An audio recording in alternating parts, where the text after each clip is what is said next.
So you're here because you're interested in threading stuff in Godot. I'm trying to make it in a way that everyone can learn something unless you're already super advanced in threading in general and threading in Godot.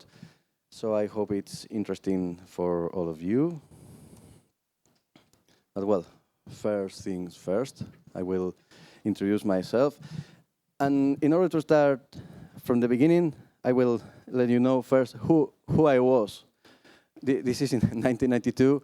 I was, well, making games and kind of dreaming of making a living of that. And yeah, that's a 386 with, well, you know, that kind of ancient printer and all that.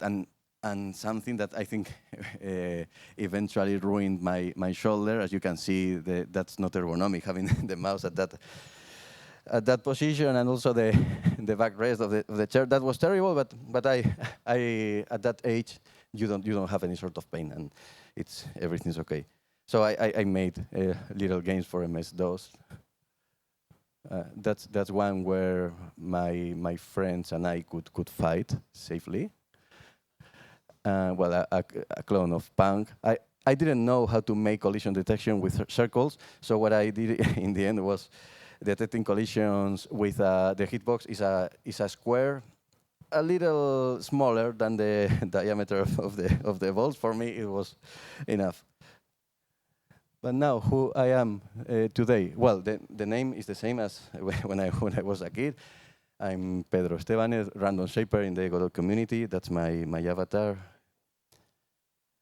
What brought me to Godot was making my first kind of serious game, not really professional, but as good as possible.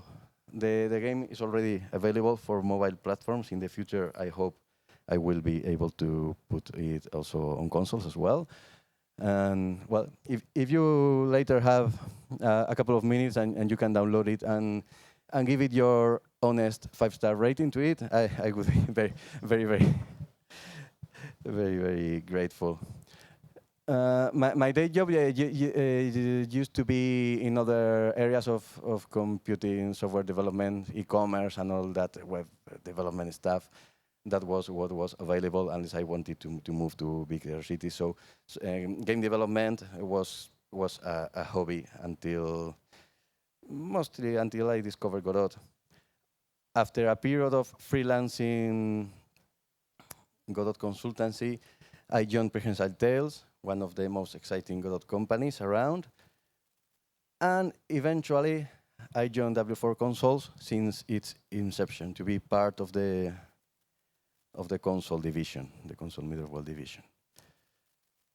And that's a bit like, hi mama, I made it to the contributors list in the front of the Godot repo. Quantity doesn't mean quality, but well, I think I can be more or less happy with the PRs I've done so far.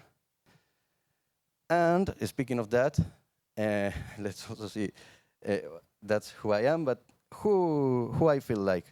Most of the time, when I contribute to Godot, I feel like that, because despite some features that are more user-facing, like the DirectX 12 render, most of my PRs are in obscure areas of the core, about multi-threading, atomics, all that stuff. That's the thing that no one really cares about. As long as it works, you don't see it. You don't really see the improvement. The engine may be more stable, okay, but you don't really perceive it as new features. So I feel like that kind of electrician in a maze of wires in the basement. But it's time to start speaking about threading. And in order to be sure we are on the same page, let's get to the basics. Threading. Let's hope we will understand why it is needed. Well, you have a program loaded in RAM. That's not a real assembly language. Just assume that's a bigger program or Godot or whatever. A program loaded to the RAM memory of the computer. We have a CPU. That's okay. The CPU has a memory bus and some other complexities between it and the memory. But for the purpose of this slide, we just care that the CPU has a way to read the memory and to see it. So it can run the program. That's the most basic thing in computing. OK, that's the CPU running one part of our program.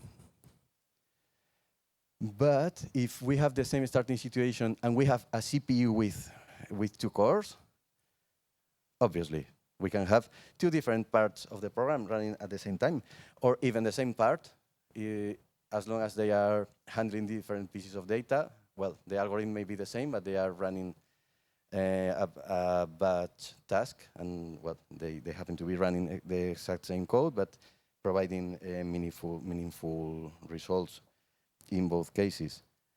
So yeah, that's the thing. Well, here we see the CPUs constantly running instructions, but well, in the real world, some parts of our programs may stop, and the CPU can run another. We'll see a bit more about that later. But there are reasons why parts of our program may stop, because, for instance, they call the operating system because they want to sleep for some milliseconds, or because they need to wait until another part of our program has done its job. But in general, that's it, the CPU running instructions like crazy. Same starting situation again. But now we have a CPU with 2 cores, and each of the 2 cores has 2,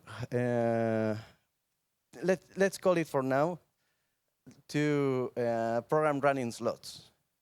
This would be, well, like what you have on Intel CPUs, hyper-threading, or what you have in AMD. It has a different name, but the case is that each of those can run one part of your program. So you kind of get 4 parts of your program running at the same time. The magic that makes it possible that a single CPU core runs 2 parts of your program at the same time is due to the fact that the CPU isn't just, nowadays they are very complex, they are super scalar. That means that they may have read and decoded an instruction, but in the backend of the CPU, they are able to run more than one instruction at a single time. They may also be reordering them. In the guts of the CPU, there are kind of different slots that can run instructions. So maybe they are running more than one instruction. This is just an example, but a silly example, by the way. If you, for instance, let's say a CPU has 3 slots for running arithmetic instructions and 1 for running, I don't know, reading memory. Well, it may happen that a given program only needs to run at that time 1 arithmetic instruction, and the other 2 slots able to run instructions are idle. So, well, CPU engineers thought, why don't we make those idle resources available for more work? So that's what hyper-threading is in the end. If a single flow of instructions is enough to saturate the CPU, well, no other part of the program will be able to run simultaneously. But if there are idle resources, well, they may run more. In practice, I think the performance improvement is around 30%. So it can range from anything to 0 to, well, I don't know if even 100%. But yeah, let's consider that this lets a single core do 30% more work.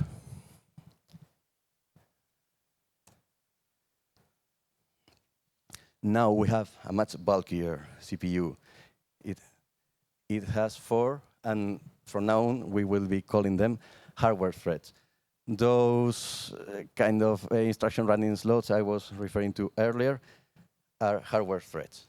The number of parts of your program that the CPU can run at the same time are hardware threads.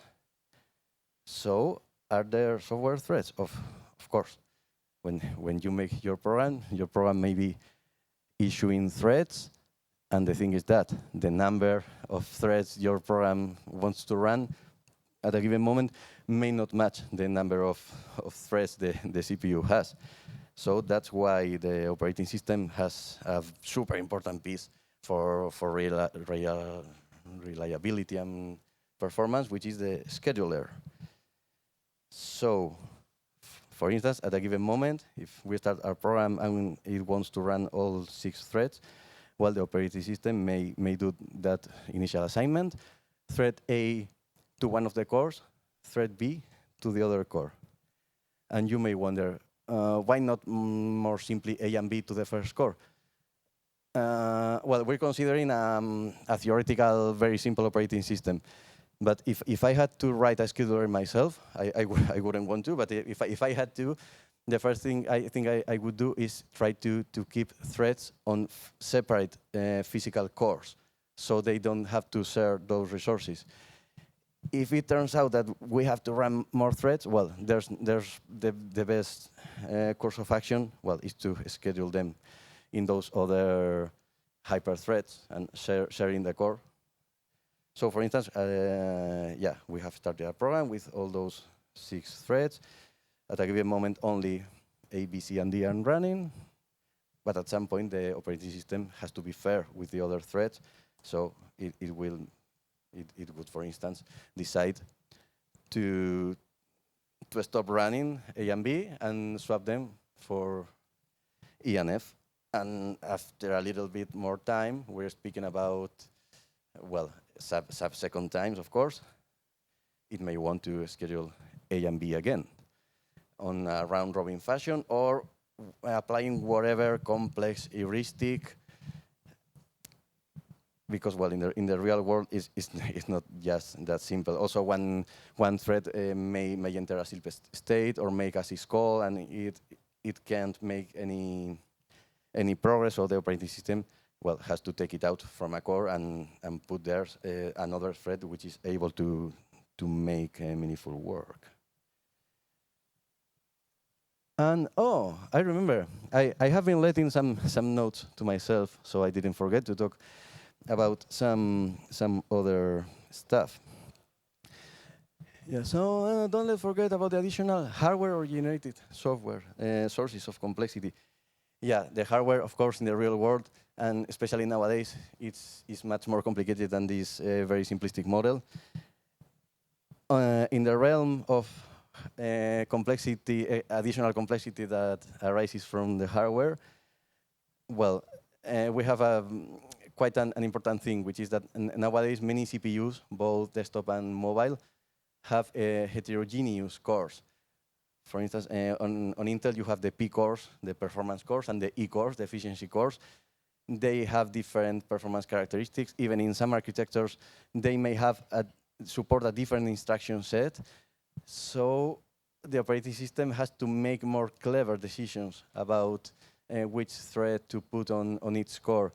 And that can also affect how a game engine that wants to do things right, the way that engine schedules threads to the CPU. Oh, another note.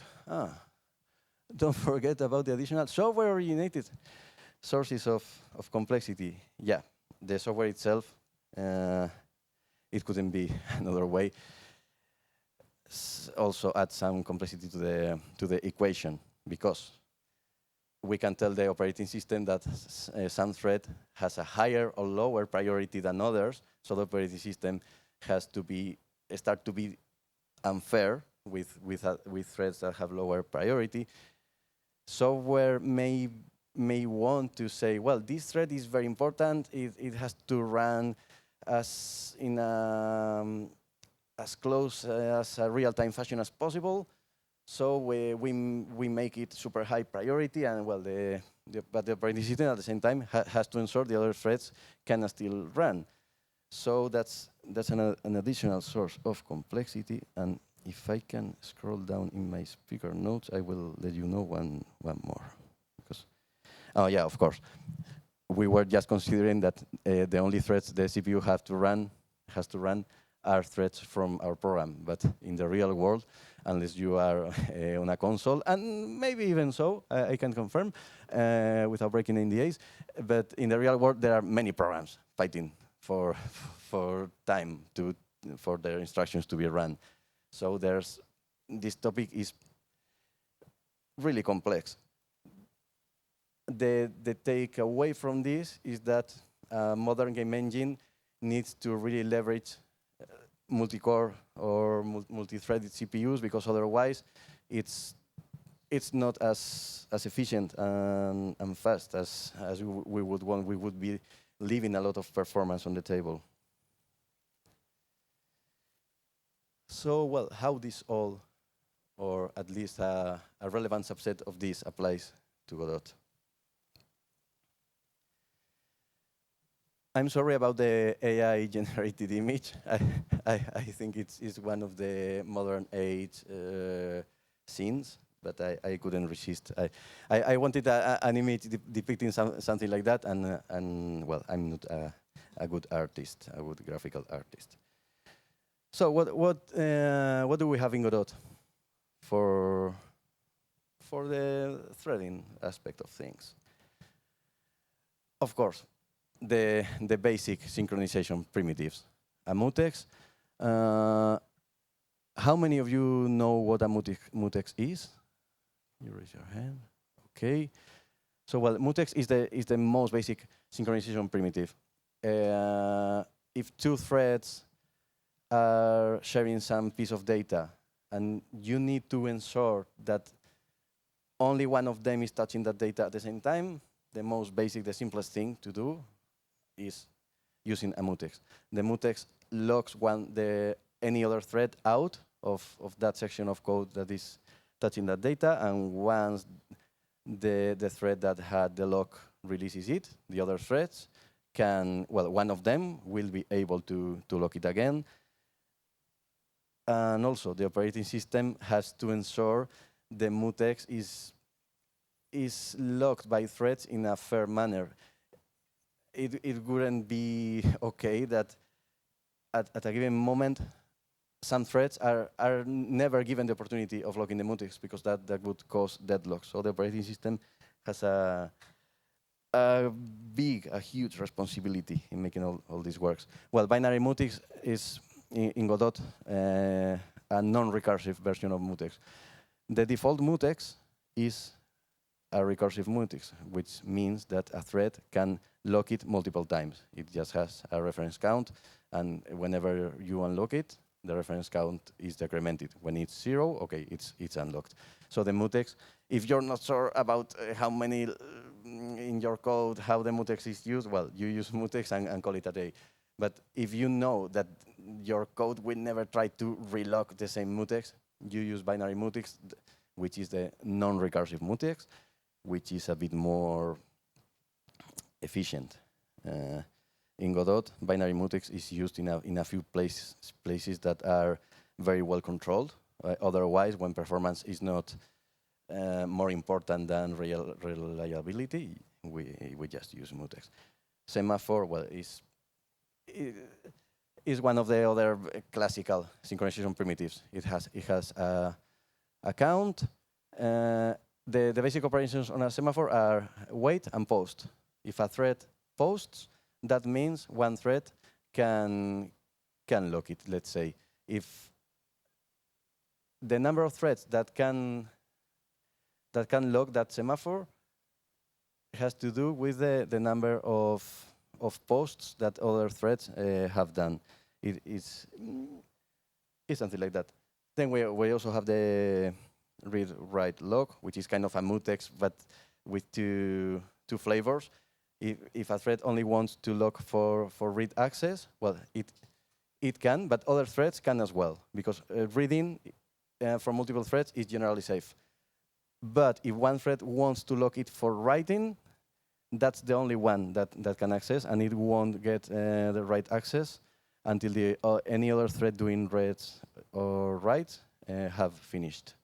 So it's like one. We could say it's one producer, multiple consumers scheme, something like that. Condition variable is not as well known, it's not as basic, but it's very important. When you want that your thread sleeps until something happened, and you will signal from another thread that that thing has actually happened, you use a condition variable. And the cool thing about condition variable is that it works with a mutex. So if a thread is locking some mutex because it has to deal with some data, but it has to stop until something else happens in order to keep dealing with that data, the condition variable automatically unlocks the mutex. So other threads that need to do that extra work can lock it. And when they have done that thing, they can signal the condition variable, and the first thread gets awakened. The mutex is locked again, and it can check that the condition is effectively met. So I know this is hard to digest just by this explanation, but I just wanted, for those that aren't familiar with this, to start thinking in terms of these primitives. But of course, it needs time. You have to sit down, play with them to really understand how they work. Atomics are, again, not as well known. They are used in Godot in very specific places. Let's say that atomics are kind of the super fine-grained approach to thread safety. Normally, a CPU, when it makes a memory operation, it depends on the architecture, but in general, what we have to assume is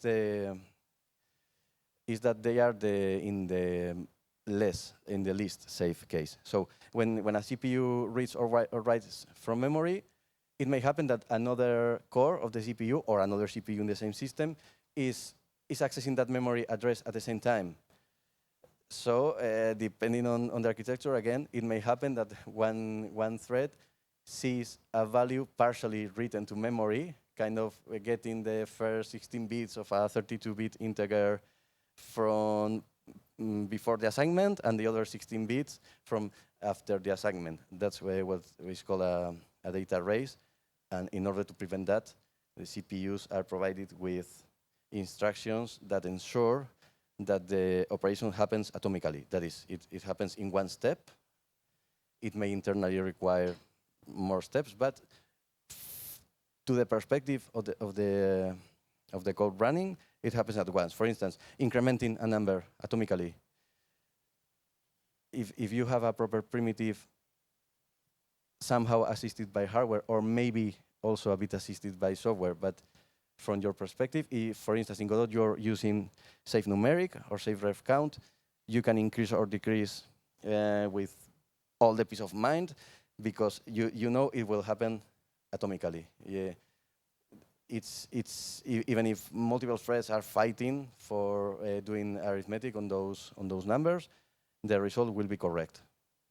You may not know for sure what's the order, but it may not happen, for instance, that two threads read a value, they increment it, and you end up as if only one of them had done the increment, because both will see the operation as a single item. I read the current value, I increment, I store, and no other thread is able to interleave with that. So in Godot, we have safe ref count, which is the basis of the ref counted base class that, for instance, all the resources are based on. Safe numeric is just, well, for numbers, integer numbers. And safe flag is the Boolean version of it.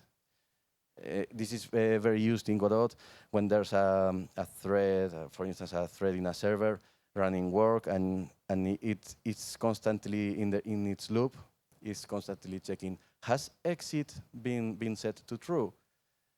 In cases where that action of setting the flag to true can happen from another thread, and you don't want to involve a mutex there because that would be overkill, you use a safe flag. And you know for sure that the thread checking that will see the full value. In the case of a Boolean, well, it wouldn't be really as bad having a a data race, because at the end of the day, you only care about one bit. But the thing is that there are other semantics associated with this. I'm not delving into them now, but if you want to do some research yourself, in Godot, all the atomic classes perform acquired release semantics, which are beyond pure atomicity. They also ensure that memory ordering constraints, etc. But that's a bit a bit too complex for this talk. And well, of course, we have a thread class. That's if you want to add some thread into your project and you want to keep it simple, or you are prototyping or wherever, or making a proof of concept, from GDScript, you can just instantiate a thread object and call it a day. As long as you do the proper mutexing, in general, it should be okay. Later, we will see some tips on how to avoid shooting our own feet. Oh, another note. Who's it from? Oh, it's from myself. Don't forget about safe binary mutex. Yeah, safe binary mutex is a weird beast in the Godot code base. It's a binary mutex again, which means you shouldn't be relocking it if you, as a thread, have already locked it. So it's I lock and then unlock. I won't have that reference counting that will unlock it automatically when it reaches 0. But this one is the one you need to use with condition variables. You may remember that I've said that condition variables have that automatic unlocking and relocking of a mutex, but not any kind of mutex will do. You have to use, in Godot, safe binary mutex. Because, well, I don't think I will delve in more complexity about that. It's worth researching if you really want to understand this very well, because safe binary mutex is complex. It also has a thread local storage. It also uses thread local storage. And even if the underlying mutex is not recursive, it implements pseudo-recursivity. So the class itself has a reference count, but it's trickier. Just so the takeaway is, know it exists and it's used in a few very key places, but otherwise you may not need to worry about it anymore.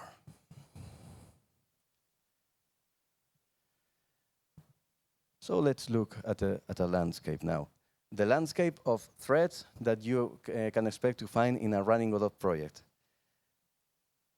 And I mean it, a running Godot project. The editor spawns other threads for stuff like importing or scanning the file system, but we will only care about a running project. So, of course, we have the main thread, where the main loop of the engine happens, where setup and teardown happen. Or, in certain platforms, in essence, Android, we have kind of two main threads. One is the operating system main thread, the one that your program believes, well, the one your program knows is the main thread, but it may happen that isn't really the same as the main thread in Godot. I mean, explaining a bit better. On Android, the program starts on its main thread. But Godot, for some reasons, shouldn't run on that thread. So what happens is that another thread is spawned. So from the perspective of Android, it's not the main thread, but for Godot, it is. So for Godot and for the project. So you don't need to care about another thread being in reality the main one. The main one will be interacting with the operating system, and whatever it needs to tell the project will be, so to say, through the one which is the main thread in practice. Well, if the program, the game is running from the editor, and the remote side of the debugger has its own thread for listening to messages coming from the editor. WorkerThreadPool, we will see plenty of stuff about the WorkerThreadPool in the upcoming minutes. But for now, let's just say that we will find a number of threads that look very similar, and they come from that thing called the WorkerThreadPool. The IP class has a threaded domain name resolver, which runs in a thread. It has a loop to iterate along the queue of requests. ThorVG, which is the third-party library used for rendering SVG, has its own thread as well. The audio driver, this is something you will find in every platform, because when you play audio in Godot, what happens eventually is that a buffer is filled with a mix down of everything that is playing at the moment, with all the effects, etc. The mix down that comes through the master bus. But there must be some item in the engine feeding that data to the audio driver implementation, so the operating system can play it. And that happens on a thread. We also have any arbitrary threads that the user threads, let's say, any thread that your project spawns by itself will be found there. And among all of them, this depends a bit on the platform. You may find a bunch of other threads, for instance, from the Vulkan driver, from the input processing at the operating system, which happens to be implemented as yet another thread that communicates with our program. All of them are mostly transparent to us, unless we really care about debugging those drivers. But you may find it surprising that you break your program in the debugger. I mean, at the C++ debugger level, and you see a lot of threads that you don't know where they come from. Well, you can infer from the names of the DLLs or whatever, but yeah, they are there,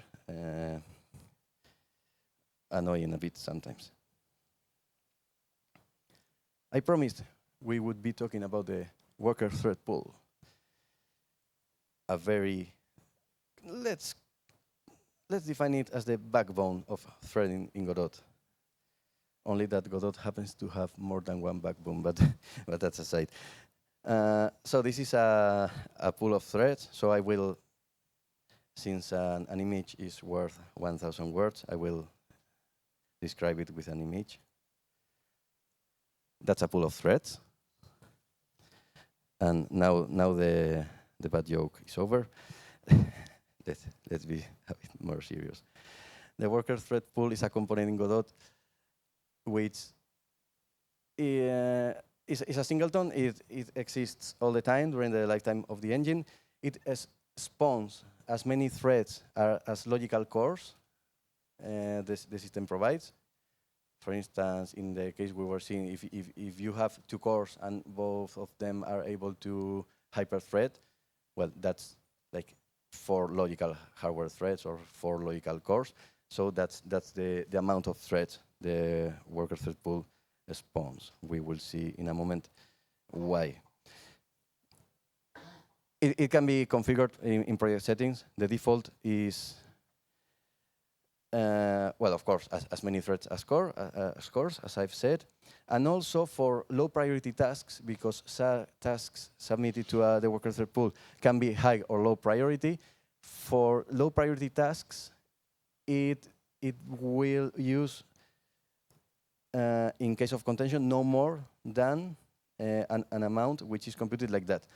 By default, the ratio is 0.3, which means in the case of 16 cores that we have, in principle, we'll see that it's not as exact, but in case the WorkerThreadPool is saturated with high priority threads, it may allow up to 4 threads for low priority tasks. And well, in case there are no high priority tasks that need to run, well, it will allow all the threads to run low priority tasks. But yeah, that's why they are low priority, because if there's something more important to do, well, they are second-class citizens. So well, we can get let's consider a 4 hardware threads CPU. Well, we will have four threads running this basic algorithm. That's what the WorkerThreadPool, what its main loop does. It waits on a condition variable on its thread. I already told you, condition variable makes that thread wait until something else signals it. So in principle, the engine starts, all the threads in the WorkerThreadPool are idle, just waiting.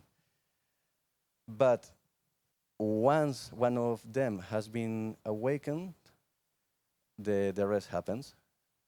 It tries to pop one task from the queue. The queue, which is the high priority queue. And if it finds, okay, run. Otherwise, we wait again. And now I realize the first self-condition var wait shouldn't be there, because that's already in the else. The thing is that I wait. I've been notified. I grab a task.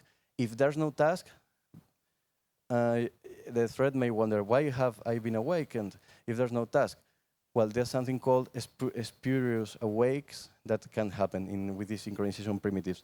The operating system may end up awakening a thread even if it hasn't been notified. So that's why you have to check the condition to see if there's if what you were waiting for has actually happened, which in this case is a task being available in the queue. In that case, it's run. This is super simplified. It's more complex, but this is the overall idea. I think the most important thing we need to know.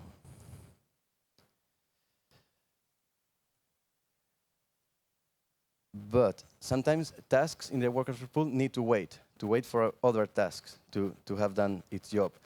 And what happens if nested in the loop we have seen another thread needs to wait? Oh, well, this is waiting. Let me see. I think that was. Oh no, that was not waited. This is about how tasks are added. When from inside or outside of the WorkerThreadPool you need to add another task. Well, this piece of code we have at the left is the basic algorithm. If there are enough threads available according to the priority of the task we want to add, we just add it to the queue, and try to awake one of the threads that will run it. So that's the awake. The condition variable wait from the other slide was waiting on. And well, those functions await suitable runner are again a super simplified versions of what happens in reality. And given the amount of time we have left, I guess I will skip. When you get the slides, well, you will have the chance of checking this pseudocode. And when you eventually check how it's actually implemented in C++, you will have a greater understanding.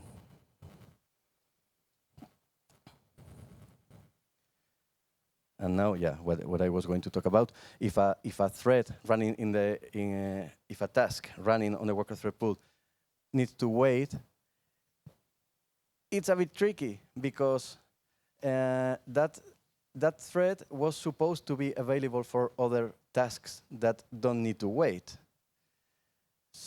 And what happens is that the original task that has started waiting will be kind of buried in the call stack, because we enter another loop that looks for other tasks that are ready to run. So let's say task A wants to wait for task B. So well, task A can't make any progress, it's buried in the call stack, and task B is allowed to run. The problem is that once whatever task A was waiting for eventually happens, it can't make progress until task B, which was running on top of it, completes. But we are covered for that. Not for myself again. Oh, don't forget about fibers. Yeah, because if we eventually implement fibers in Godot, fibers would be a way of switching between flows of instructions inside a given thread in a way that you can switch from any to any other. Godot would be in control of which fiber runs at a given moment. That requires library support, OS support, but as far as I'm aware, that's possible in all the major operating systems. That would be a win to prevent this thing of having to keep burying tasks as they are waiting.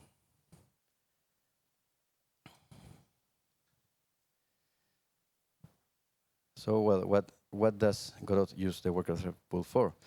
Well, for computing collisions of particles, for 2D physics, for compilation of the different variants of a shader, for computation of avoidance in the navigation, for threaded node processing, which is one of the threading features in Godot that we will talk a bit about. And very importantly, for resource loading. Resource loading is multi-threaded. All the dependencies of, if you consider the dependency graph of a resource, there are many resources involved. Well, each of them will be one task in the WorkerThreadPool. Resource loading is the best customer of the WorkerThreadPool. Another note. What I'm saying this time. Don't forget about that thing about thread node processing. Yeah, I'm not delving in this talk in the topic of threaded node processing. I'm aware some of you were expecting that, but in one of the latest Godot sprints, I gave a talk about the status of implementation at the moment, which is right now the same, and well, how it works and how it works internally. So you may want to check it. It's uploaded to the Godot YouTube channel. But yeah, now we have mentioned resource loading. That leads us to a very interesting feature of the WorkerThreadPool, which is deadlock prevention. As we have already seen, when a task waits, it may get buried and not being able to make further progress. And that may be not good in some cases. So the basic deadlock prevention mechanism the WorkerThreadPool is let the calling code know that a deadlock may happen. So the customer, let's say, can handle the situation, which is what the resource loader does. So if we consider this resource dependency graph, let's give 5 seconds to parse it. Okay. Let's assume we have 2 threads in the WorkerThreadPool. The arrow means that we have to read it from top to bottom because this is the stack. So the task number 0 will be loading resource A. That will in turn spawn other 2 tasks, 1 and 2. They may be scheduled differently. This is non-deterministic, but in this sample, task 1 is the one that will load resource B, and task 2 is the one that will load resource C. That happens in this example to be scheduled on another in the other thread of the WorkerThreadPool. Okay, so far so good. We are making progress. Task A has to wait for its dependencies to have been loaded. Okay, but now task resource C depends on resource D. So we make a task to load resource D, which happens to run on top of the task 2, that was loading resource C, because, well, as we have seen, if the task 2 has to wait for task 3, well, it may happen that it gets buried in the stack, and a task that we know that can make progress, which is the brand new task 3, is put on top. But there's no easy way to return to task C until task D really completes.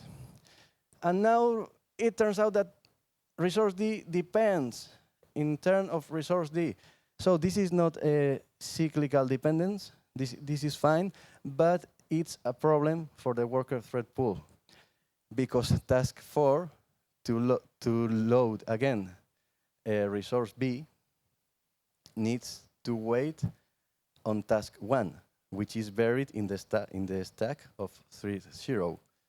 I will repeat this because it may be a bit complicated. It happens that on thread 1 we have a task that needs to wait on another which is buried in the stack of another thread. It doesn't actually matter if it's buried in the same thread or another. As long as it's buried, it can't just wait for it to complete, because there's a deadlock, there's a cyclical dependency. Even if it wasn't in the resource graph, there's a cyclical, let's say, a functional cyclical dependency.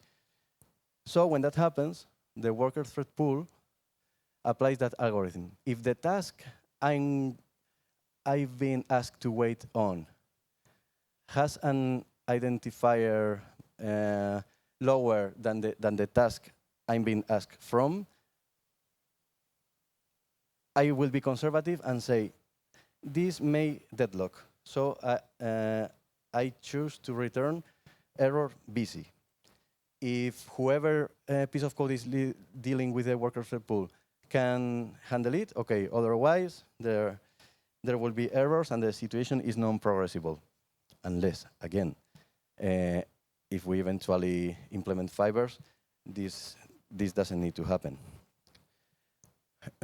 Also, in the topic of resource loading, if by the time task 4 that wants to load resource B wants to run, it happened that the resource B was already loaded previously and it's in the resource cache, okay, it can just take it, take a reference to it, and we call it a day. But if no other piece of code has already loaded a resource, it's not cached, it will try to reload it again, to load from scratch, and yeah, that's when the deadlock happens. So how does the resource loader handle when it gets error busy?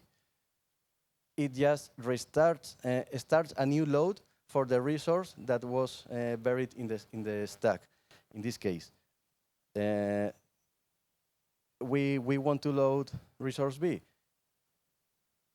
Even if there's already a task loading resource B, since we can wait for it to complete because it won't, we initiate another load of resource B. This may be a bit wasteful.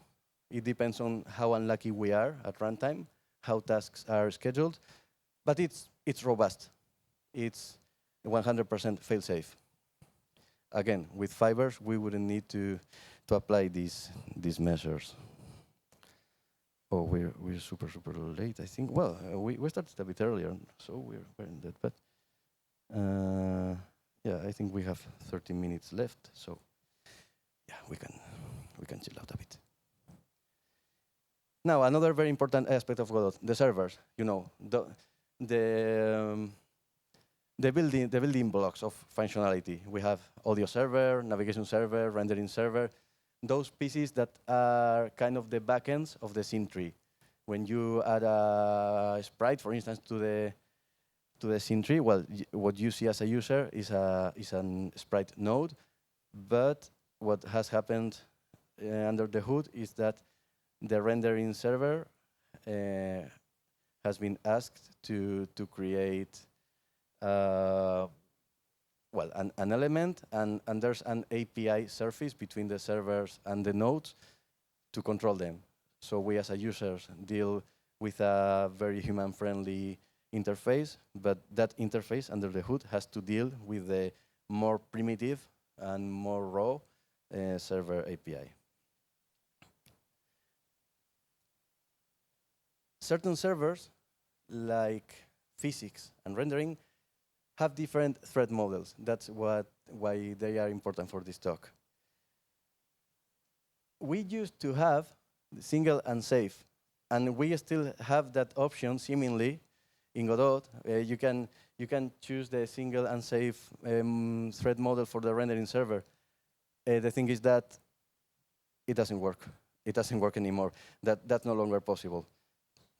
Single and safe means that whenever a call is made to any of the functions that a server provides, there's no mutexing, there's no synchronization at all.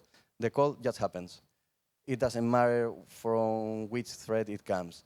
So that's why it's unsafe. It's up to the user determining if what they are doing is safe or not. The thing is that Godot itself will call the rendering server from different threads. For instance, in order to load a resource, it loads a texture, it has to ask the rendering server to create that texture object. And it can happen from any thread, from an arbitrary thread. So single and safe doesn't exist anymore. Godot wouldn't work if that was possible. You would start to get crashes coming from nowhere. So that option doesn't really work. We have to remove it from the command line arguments and from project settings. The other thread model is single safe, which is kind of just as safe as locking a mutex on every call to a given server. It guarantees synchronization. It guarantees that you can call it from any thread and it will be fine. Only that, the way it does it is leveraging the, two pieces. One of them is, I've written asterisk or star server wrap empty. All these servers, physics and rendering, have wrappers, multi-threaded ready wrappers that are just a little bit more than that. Wrappers that ensure that the functions they expose end up calling the counterpart function in the real server class, but in a thread-safe fashion. For instance, the rendering server wrap empty texture create may, for instance, lock a mutex and then call the underlying rendering server, just that, rendering server class. And then, when the real call has ended, it unlocks the mutex. So you get that safety. But in reality, it's not as simple as just locking a mutex to ensure safety. This is implemented thanks also to the command queue empty class, which is, as its name suggests, a queue of commands. It can get buffered. It gets buffered all the calls you want to do over time to a rendering server, and at some point they are flashed and they are run under a mutex. So it's not locking a mutex on each call, but accumulating the calls, and eventually at some point all of them happen. Again, in a thread-safe manner. We'll see it a bit more clear in a few seconds. And there's the other model, sometimes called multi-threaded, but that's not accurate. So when we read, this project is using multi-threaded Godot rendering, well, it's multi-threaded because the rendering server itself spawns threads under the hood. But from the standpoint of the thread model, it's just that it has its own thread, which is a thread. If we go back to the thread safety wrapper, in this model, it's not just something as simple as locking a mutex, doing the call, or going back, or not as simple as just buffering the call in the command queue for it to be run later. It's a bit more complicated. It buffers the call to the command queue. That's the same, but the server has a thread which is constantly pumping that command queue and running whichever command is there. So the rendering server can work in parallel to everything else. As long as there are commands, they will be run. I've tried to illustrate this point in the next slides. So, well, single and save doesn't exist anymore, so single save. That's the thing. The main loop is running frames, and as the frame makes progress, the command queue empty. Let's consider, for instance, the rendering server, which I think is the easiest to understand. The command queue is filled with commands. Create texture. I can't remember other commands. Well, rendering commands. Render index, set index buffer, whatever Godot needs to do to render the scene. They get accumulated in the command queue. And at some point, which usually is when one iteration of the main loop is about to finish, the flash happens. So the server, that lighting means the server, wow, flashing. Let's run all the commands now. And there's, another note. Don't forget about potential rationalization. Yeah, the thing is that the physics server couldn't work in another way. I mean, I've mentioned previously, to make it simple, that single save means on every call we lock up mutex and unlock it. But the command runs at that moment. It's not buffered anywhere. Well, the rendering server can't really possibly work like that, so it needs buffering, but the physics server could. And that's something I would like to try to experiment with and maybe make a PR about, because the physics server could just do that more simple thing that may end up being more efficient. It's a bit about, well, benchmarking and being sure it can really work like that. And now, in contrast, the separate thread model, which is, well, the command queue gets commands added, and the server is constantly pumping it, running commands, so it gets a bit more empty, a bit fuller, and eventually, by the time the main loop ends the iteration, it for sure will be flashed. If there are still commands that the server hasn't been able to run earlier, they have to be run at that moment. No, not any later. There are actually another point where the flashes happen, either in the single save model or in the separate thread model. If, let's call it user space, makes a call to one of the servers that implies or involves returning a value from the server, then the only option is to sync up to that point, to run everything pending, to be sure what we are about to return is faithful. Godot itself doesn't do that, but userland may do. And luckily, in Godot, I don't know if it was 4.2 or 4.3, when the servers were moved to the WorkerThreadPool, because that thread the server has for pumping runs on the WorkerThreadPool. When we did that change, so servers that don't spawn arbitrary threads, but use those from the pool, a warning was added. So if you are causing many things in a frame, you will get a warning. Kind of, be careful, because you are running commands, you are interfacing with the server, with this particular server, in a way that is causing things, and you are leaving performance on the table. The magic that makes this work with the working thread pool, because yeah, if a task, in this case the pumping task, is constantly running, it's never ending, are we kind of reserving a thread from the worker thread pool? Can't it run any other work? Luckily not. The worker thread pool has a mechanism that is not exposed to scripting yet, which is yielding. So the pumping task has a loop. Are there tasks commands to flash? Well, I run them. Otherwise, I tell the WorkerThreadPool, I want to yield for other tasks, which, to make it simple, runs the waiting algorithm of the WorkerThreadPool. If there are further work that can make progress, they are let run at that moment. Eventually, the stack is unwound, and we are back to our pumping loop. Again, I'm not expecting you to understand all this just because of this explanation, but I think as long as it primes your brain into these facts, and it makes it easier for you to understand either the Godot code base or how much of this applies to your project, I would already be pretty satisfied.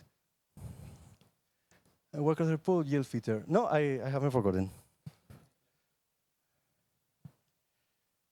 See, well, few tips, 1 minute left. The first tip is read those sections from the Godot docs. They say, these docs haven't been updated to Godot 4, but most of, or even everything which is said there, still stands. And besides that, well, I won't go one by one. I've left a few extra notes that I think more, at least a bunch of them aren't in the docs. That, well, you may want to bear in mind, but we don't have time for them now. But well, whenever you eventually get the slides, you will be able to check them. Future work, again, AI image. The threaded node group processing feature will be completed. That's one of the points we discussed at the Godot sprint. It will be completed and benchmarked. The goal is to ensure it's actually beneficial for performance and reliable. Some threads are still not from the WorkerThreadPool, so any operations left in Godot that are suitable to run there. So at some point, we may only have the WorkerThreadPool threads running in the engine, will be addressed. I would like, this point is not in the roadmap. This is from my particular wish list. I would like to try to work on making Godot more mindful of the CPU topology. I mean, I have a thread, but will it run on an E core or on a P core? If I'm sending a batch of tasks to multiple threads, will some of them have to wait for the slower cores, and I am wasting time? I would like to do some research on and improvements on that area. And also, of course, make the documentation more complete, because many of you still have doubts on what's safe or not. I myself do, so I can feel your pain. And that's it. I'm sorry, we don't have time for questions. So, well, I will be around, especially around the W4 booth, so you can reach me. You can also reach me on social media if you want to send me a question. I will do my best. And again, if you have a few minutes that you can spend on it, I would be very grateful if you tried my little game. That's it.